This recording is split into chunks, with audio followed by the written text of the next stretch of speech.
ng first move ng white tayo, 3 to 13.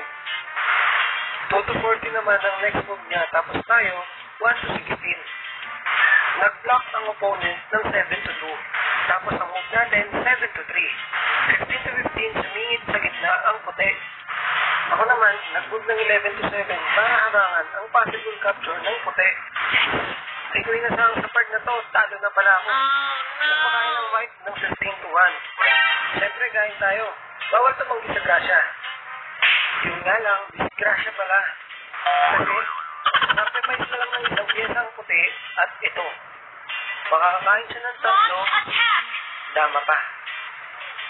So kahit mag-move tayo ng 3 to 13, hindi natin mahuhuli ang dama niya dahil dito siya sa kabila kakain. At kung sakali namang 16 to 13 ang maging move natin, imumove niya ang dama niya sa gitna, makakain man tayo ng dalawa, kain din ang piyesa natin. So sa part na to, lamang na lamang pa rin siya. So yan mga kadama, yan ang maling tirada na wag yung gagawin. Okay din na paminsan-minsan nagkakamali tayo kasi sa pagkakamali natin, natututo tayo.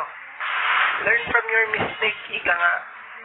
Pero syempre, bagat naman na natututo ka sa pagkakamali mo, mas maganda na natututo ka sa pagkakamali ng iba.